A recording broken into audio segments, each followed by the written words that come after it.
আরজি কর, শীঘ্রই বিচার শুরু হবে আর্থিক দুর্নীতির মামলায়, তদন্ত প্রায় শেষ, হাইকোর্টে বলল সিবিআই।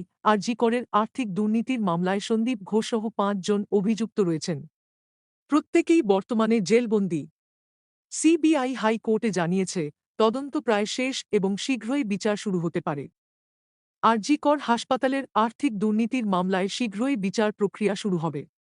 মঙ্গলবার কলকাতা হাইকোর্টের তীর্থঙ্কর ঘোষের এজলাসে কথা জানিয়েছে central bureau of investigation, CBI.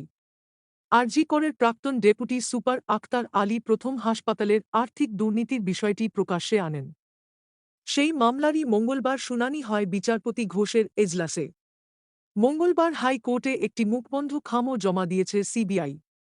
আর্থিক দুর্নীতির মামলার তদন্ত চালাচ্ছে অপর কেন্দ্রীয় তদন্তকারী সংস্থা এনফোর্সমেন্ট ডিরেক্টরেট, ইডি, ও তারা জানিয়েছে, তদন্ত এখনও চলছে। বিচারপতি ঘোষ দ্রুত তদন্ত শেষ করার জন্য বলেছেন ইডিকে। সিবিআইয়ের তরফে আদালতে জানানো হয়, আরজি কর হাসপাতালে আর্থিক দুর্নীতির তদন্ত প্রায় শেষ পর্যায়ে পৌঁছে গিয়েছে। বিচার প্রক্রিয়ার জন্য অভিযুক্তদের থেকে সম্মতিও নেওয়া হয়েছে। দ্রুত বিচার শুরু হবে বলে হাইকোর্টে জানায় সিবিআই। বস্তুত, গত বছরের ২-৩ অগস্ট আরজি করে আর্থিক দুর্নীতির মামলায় সিবিআই তদন্তের নির্দেশ দেয় হাইকোর্ট।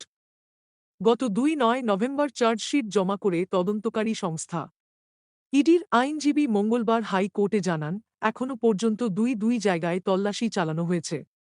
বেশ কয়েকজনকে জেরাও করা হয়েছে। আরজি কর হাসপাতালে ৩ বছরেরও বেশি সময় ধরে আর্থিক দুর্নীতি চলেছে বলে অভিযোগ রয়েছে। হাসপাতালের প্রাক্তন ডেপুটি সুপারের অভিযোগ, বিভিন্ন সময় চিকিৎসার সরঞ্জাম কেনার নামে টেন্ডার দুর্নীতি হয়েছিল আরজি করে।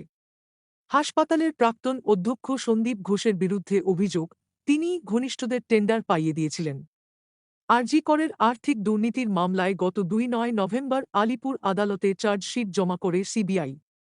চার্জশিটে নাম রয়েছে আরজি করের প্রাক্তন অধ্যক্ষ সন্দীপের। এছাড়াও এই মামলায় গ্রেপ্তার হওয়া আরও ৪ জনের নাম চার্জশিটে রয়েছে। আরজি কর মেডিকেল কলেজ এবং হাসপাতালের আর্থিক দুর্নীতির মামলায় প্রথম গ্রেপ্তার হয়েছিলেন সন্দীপ। টানা কয়েকদিন সিবিআই দপ্তরে জিজ্ঞাসাবাদ করার পর তাঁকে গ্রেপ্তার